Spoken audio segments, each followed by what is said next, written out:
Hello everyone, welcome to AZB academy. So ഇന്നത്തെ വീഡിയോയിൽ നമ്മൾ ഡിസ്കസ് ചെയ്യുന്നത് നമ്മുടെ കേരള PSCയിൽ ഇനി വരാൻ പോകുന്ന എക്സാം നോട്ടിഫിക്കേഷൻസ് അല്ലെങ്കിൽ നമുക്ക് എക്സ്പെക്റ്റഡ് നോട്ടിഫിക്കേഷൻസ് അല്ലേ.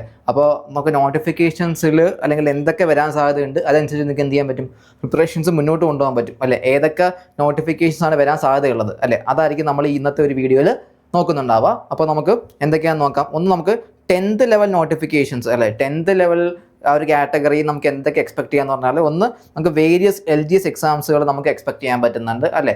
ലാസ്റ്റ് ഗ്രേഡ് സർവൻസിൻ്റെ എക്സാംസുകൾ നമുക്ക് എന്ത് ചെയ്യാം, എക്സ്പെക്ട് ചെയ്യാം. പിന്നീട് മൂന്നാമതായിട്ട് സെക്രട്ടേറിയറ്റ് OYO. ഇപ്പോൾ സെക്രട്ടേറിയറ്റ് OYO അല്ലെങ്കിൽ സെക്രട്ടേറിയറ്റ് ഓഫീസ് അറ്റൻഡൻറ്റ്, അപ്പോൾ അതിൻ്റെ റാങ്ക് ലിസ്റ്റ് നിലവിൽ വന്നത് 12/12/2025 അപ്പോൾ ഈ ഒരു എക്സാമിന് പ്രത്യേകത ഡിഗ്രി ഉള്ള ആൾക്കാർക്കും ഈ പറയുന്ന സെക്രട്ടേറിയറ്റ് OYO എഴുതാൻ പറ്റും എന്നുള്ളതാണ് അതിൻ്റെ ഏറ്റവും വലിയ പ്രത്യേകത.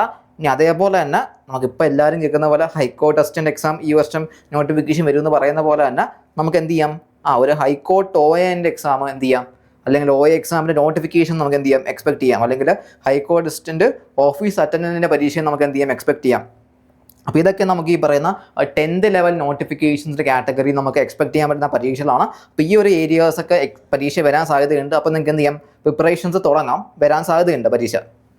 ഇനി 12th ലെവലിലേക്ക് പോയാലോ, നമുക്കൊന്ന് 12th ലെവൽ ക്വാളിഫിക്കേഷൻസിലേക്ക് പോയാൽ അല്ലെങ്കിൽ 12th ലെവൽ ബേസ്ഡ് ആയിട്ടുള്ള നോട്ടിഫിക്കേഷൻസ് അല്ലെങ്കിൽ 12th ലെവൽ ക്വാളിഫിക്കേഷൻ ബേസ് ചെയ്തിട്ട് എന്തൊക്കെ പരീക്ഷകളാണെന്ന് നോക്കിക്കഴിഞ്ഞാൽ നമുക്ക് അറിയാവുന്ന പോലെ തന്നെ വുമൺ പോലീസ് ഓഫീസർ ഉണ്ടാവാം, അതേപോലെ വുമൺ സിവിൽ പോലീസ് ഓഫീസർ ഉണ്ടായിരിക്കാം, അതേപോലെ സിവിൽ പോലീസ് ഓഫീസർ അല്ലേ, 2 കാറ്റഗറി എന്നുള്ളത് ഉണ്ടായിരിക്കാം. പിന്നെ ഫയർമാൻ്റെ പരീക്ഷ അല്ലേ, അതിപ്പോൾ എല്ലാ വർഷവും നടക്കുന്നതായതുകൊണ്ട് നമുക്ക് എന്തായാലും നോട്ടിഫിക്കേഷൻ പ്രതീക്ഷിക്കാം അല്ലേ. അപ്പോൾ ഫയർമാൻ്റെ പരീക്ഷ എന്തായാലും എന്ത് ചെയ്യാം, നമുക്ക് എന്തായാലും പ്രതീക്ഷിക്കാം 12th ലെവൽ നോട്ടിഫിക്കേഷൻ കാറ്റഗറിയിൽ. അപ്പം നമുക്ക് എന്ത് ചെയ്യാം, പഠിച്ചു തുടങ്ങാം, എന്തായാലും നോട്ടിഫിക്കേഷൻ ഉണ്ടായിരിക്കും അല്ലേ. നമുക്കിപ്പം വേക്കൻസി വരുന്നവരൊന്നും നോക്കിക്കേണ്ട കാര്യമില്ല, നോട്ടിഫിക്കേഷൻ നമുക്ക് പ്രതീക്ഷിക്കാം. അപ്പോൾ ഈ വട്ടം പ്രിപ്പറേഷൻ തുടങ്ങിയ ആൾക്കാരാണെങ്കിൽ എന്ത് ചെയ്യുക, നേരത്തെ തന്നെ 12th ലെവലിനൊക്കെ വേണ്ടി എന്ത് ചെയ്യുക, പഠിച്ചു തുടങ്ങിക്കോ.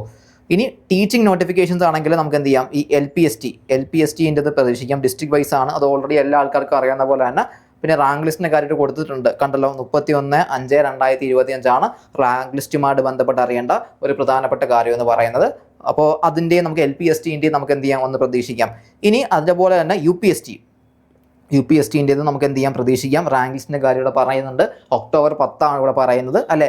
അപ്പം ഈ ടീച്ചിങ് നോട്ടിഫിക്കേഷൻ്റെ കാറ്റഗറിയിൽ ഈ LPSTൻ്റെ കാര്യവും അതേപോലെ തന്നെ UPSTൻ്റെ കാര്യവും, പ്രത്യേകിച്ച് ഈ പറയുന്ന ടീച്ചിങ് എക്സാംസിൽ ഒരു കരിയർ ബിൽഡ് ചെയ്യാൻ ആഗ്രഹിക്കുന്ന ഉദ്യോഗാർത്ഥികളുണ്ടെങ്കിൽ അല്ലെങ്കിൽ ആസ്പിറൻസ് ഉണ്ടെങ്കിൽ ഈ 2 കാര്യങ്ങൾ ഒന്ന് പ്രത്യേകം ശ്രദ്ധിച്ചു വെച്ചോണം, സാധ്യതയുണ്ട്. ഇനി നമുക്ക് ഡിഗ്രി ലെവൽ അല്ലേ, കൂട്ടത്തിലെ കൊമ്പൻ അല്ലേ, അല്ലെങ്കിൽ ഏറ്റവും ഗ്ലാമറസ് പോസ്റ്റ് അല്ലെങ്കിൽ എന്താ പറയുക, ഡിഗ്രി ലെവൽ നോട്ടിഫിക്കേഷൻസ് അല്ലേ, എല്ലാവട്ടവും കുറച്ച് പ്രധാനപ്പെട്ട പോസ്റ്റുകൾ ഉണ്ടായിരിക്കും. ഉദാഹരണത്തിന് ഇപ്പോൾ പറയുകയാണെങ്കിൽ എല്ലാവട്ടം നമുക്ക് സബ് ഇൻസ്പെക്ടർ ഓഫ് പോലീസ് എല്ലാവട്ടം നമുക്ക് ഡിഗ്രി ലെവൽ നോട്ടിഫിക്കേഷൻ ഉണ്ടായിരിക്കും അല്ലേ.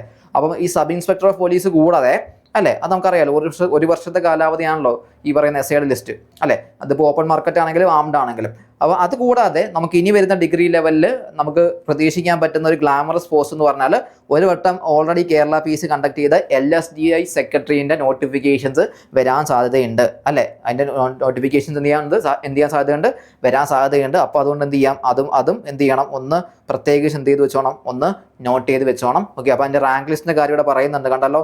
31/7/2025 അപ്പോൾ അതുകൊണ്ട് തന്നെ സാധ്യത ഏറെയാണ് എന്ത് വരാനായിട്ട്, അതിൻ്റെ സൂചനകളും കണ്ടുവരുന്നുണ്ട് അല്ലേ. അവ സാധ്യതകൾ ഏറെയാണ് എന്താ ഈ വരുന്ന ഈ വർഷം തന്നെ എന്തിൻ്റെ നോട്ടിഫിക്കേഷൻ റിലീസാവാൻ സാധ്യതയുണ്ട്, ഈ പറയുന്ന നമ്മുടെ ഈ പഞ്ചായത്ത് സെക്രട്ടറി അല്ലേ, അല്ലെങ്കിൽ ഗസറ്റഡ് പോസ്റ്റിലോട്ട് നമുക്ക് ഡയറക്റ്റ് പോസ്റ്റിംഗ് കിട്ടുന്നല്ലേ, ഒരു ഗ്ലാമറസ് പോസ്റ്റ് അല്ലേ. നിങ്ങളിപ്പോൾ KSനൊക്കെ ഇനി ഭാവിയിൽ പ്രിപ്പയർ ചെയ്യുകയാണെങ്കിൽ നിങ്ങൾ എന്ത് ചെയ്യാം, എന്തിലോട്ട് മാറും, പഞ്ചായത്ത് സെക്രട്ടറിയിൽ കയറി കഴിഞ്ഞാൽ നിങ്ങൾ സ്ട്രീം 3 മാറും അല്ലേ. പിന്നീട് നിങ്ങൾക്ക് കോമ്പറ്റീഷൻ കുറവായിരിക്കും. അപ്പോൾ അങ്ങനെയും ഗുണങ്ങളുണ്ട് അല്ലേ. അപ്പോൾ അങ്ങനെ അതിൽ നിന്നുകൊണ്ട് വേറെ പരീക്ഷയിലോട്ട് നമുക്ക് കണ്ണുവയ്ക്കാൻ പറ്റും. അപ്പോൾ അങ്ങനെ ഒരു പ്രത്യേകത കൂടി ഇതിനുണ്ട്. ഓക്കെ, അപ്പോൾ ഗസറ്റഡ് പോസ്റ്റാണ്, അപ്പോൾ അത് സാധ്യതയുണ്ട്. അപ്പോൾ അതും കൂടെ ഒന്ന് മനസ്സിൽ വെച്ചോണം. പിന്നീട് ഈ പറയുന്ന നേരത്തെ പറഞ്ഞ പോലെ സബ് ഇൻസ്പെക്ടർ ആംഡ് SI അല്ലേ, ആ പരീക്ഷ എന്തായാലും ഉണ്ടായിരിക്കും അല്ലേ. ഈ വട്ടത്തെ നമ്മുടെ ഡിഗ്രി പ്രിലിംസിൽ ഈ പറയുന്ന യൂണിവേഴ്സിറ്റിയും കമ്പനികളും ഉണ്ടെന്ന് പറയുന്ന പോലെ അടുത്ത വർഷം നമുക്ക് പ്രതീക്ഷിക്കാൻ പറ്റുന്ന 2 ഗ്ലാമറസ് പോസ്റ്റുകൾ എന്ന് പറഞ്ഞാൽ, ഒന്ന് SIയും പിന്നെ പറഞ്ഞ പോലെ തന്നെ പഞ്ചായത്ത് സെക്രട്ടറി എക്സാമുമാണ്, LSDA സെക്രട്ടറി എക്സാമുമാണ്. ഓക്കെ, അപ്പോൾ പിന്നീട് ഹൈക്കോർട്ട് അസിസ്റ്റൻറ്റ്, അത് കേരള PSC അല്ല, ഹൈക്കോർട്ട് ഓഫ് കേരളയാണ്. എന്നാലും നമുക്ക് ഈ വർഷം നടക്കുന്ന ഒരു അടിപൊളി എക്സാം ആണ്, അല്ലെങ്കിൽ കേരളത്തിൽ നടക്കുന്ന ഒരു അടിപൊളി എക്സാം തന്നെയാണ് ഹൈക്കോടതി അസിസ്റ്റന്റ് എക്സാം അല്ലേ. അപ്പോൾ അതിൻ്റെ നോട്ടിഫിക്കേഷൻസ് നമുക്ക് എക്സ്പെക്ട് ചെയ്യാം അല്ലേ. അപ്പം പ്രിപ്പറേഷൻ അതിനുവേണ്ടി തുടങ്ങിയ ആൾക്കാരുണ്ട്. അപ്പോൾ തുടങ്ങാത്ത ആൾക്കാർ പഠിച്ച് തുടങ്ങിക്കോണം. എന്തായാലും ഹൈക്കോടതി അസിസ്റ്റന്റ് എക്സാമിൻ്റെ നോട്ടിഫിക്കേഷൻസ് ഈ വർഷം തന്നെ ഉണ്ടായിരിക്കും. പിന്നെ അത് കൂടാതെ ഈ പറയുന്ന junior employment officer, okay, junior employment officer അല്ലേ, അപ്പോൾ അതിൻ്റെയും എന്ത് ചെയ്യാൻ സാധ്യതയുണ്ട്, നോട്ടിഫിക്കേഷൻസ് വരാൻ സാധ്യതയുണ്ട്. അപ്പം ഇത്രയുമാണ് പ്രധാനപ്പെട്ട നോട്ടിഫിക്കേഷൻസ് ആയിട്ട് നമുക്ക് വരാൻ സാധ്യതയുള്ളത് അല്ലേ. അപ്പം നിങ്ങൾക്ക് ഓൾമോസ്റ്റ് ഒരു ഐഡിയ ഉണ്ടായിരിക്കും ഇനി വരുന്ന വർഷത്തിൽ അല്ലെങ്കിൽ 2026 വരാൻ പോകുന്ന പരീക്ഷകളുടെ നോട്ടിഫിക്കേഷൻസിനെ കുറിച്ചിട്ട് ഏകദേശം ധാരണ ഉണ്ടായിരിക്കും അല്ലേ. ഒരുപാട് പ്രധാനപ്പെട്ട പരീക്ഷകളെല്ലാം ഞാൻ അവിടെ പറഞ്ഞു അല്ലേ. അപ്പോൾ ഇനി നമുക്ക് വേണ്ടത് കൃത്യമായിട്ട് പഠിച്ചു പോകുക എന്നുള്ളതാണ് അല്ലേ. അപ്പം നമുക്ക് AZB അക്കാഡമിയിൽ ഈ പറയുന്ന നമ്മുടെ വരാൻ പോകുന്ന 2026 നോട്ടിഫിക്കേഷനുമായിട്ട് ബന്ധപ്പെട്ടുള്ള ക്ലാസ്സുകളൊക്കെ സ്റ്റാർട്ട് ആവുന്നുണ്ട് അല്ലേ. അപ്പോൾ നിങ്ങൾക്ക് അഡ്മിഷന് വേണ്ടി എന്ത് ചെയ്യാം, ഈ നമ്പറിൽ കോൺടാക്ട് ചെയ്യാം. നേരത്തെ പഠിച്ചു തുടങ്ങാം, നോട്ടിഫിക്കേഷൻ വരുന്നവരെ വെയിറ്റ് ചെയ്യേണ്ട. കുറേയൊക്കെ നമുക്ക് പറഞ്ഞല്ലോ, നമുക്ക് ഉറപ്പാണ് നോട്ടിഫിക്കേഷൻ വരും എന്നുള്ള കാര്യത്തിൽ ഏകദേശം ഉറപ്പായിട്ടുള്ള കാര്യങ്ങൾ. ഇപ്പോൾ നമുക്ക് SI ഒക്കെ എന്തായാലും ഉണ്ടായിരിക്കും, അതൊക്കെ ഉറപ്പായിരിക്കില്ല. അങ്ങനെ കുറേ പരീക്ഷകൾ ഉണ്ടായിരിക്കും അല്ലേ. എല്ലാ വർഷവും നിരന്തരമായിട്ട് നടത്തിക്കൊണ്ടിരിക്കുന്ന പരീക്ഷകളുണ്ടായിരിക്കും. ചില കാര്യങ്ങൾ മാറ്റം ഉണ്ടായിരിക്കും, ചില പരീക്ഷകളിൽ നിരന്തരമായിട്ട് PSC കണ്ടക്ട് ചെയ്തുകൊണ്ടിരിക്കുന്നുണ്ട്, അതെന്തായാലും ഉണ്ടായിരിക്കും. അപ്പോൾ അതിനുവേണ്ടി എന്ത് ചെയ്യാം, പഠിച്ചു തുടങ്ങാം. ഈ നമ്പറിൽ നിങ്ങൾക്ക് കോൺടാക്ട് ചെയ്യാം, നേരത്തെ പഠിച്ചു തുടങ്ങാം. പിന്നെ നോട്ടിഫിക്കേഷൻ വരുന്ന സമയത്ത് മറക്കാതെ എല്ലാവരും അപ്ലൈ ചെയ്യുക. ഇത്രയും എക്സാംസ് വരാൻ സാധ്യതയുള്ള കാര്യം കൂടെ എന്ത് ചെയ്ത് വെച്ചിരിക്കുക, ഓർത്ത് വെച്ചിരിക്കുക. Okay, thank you.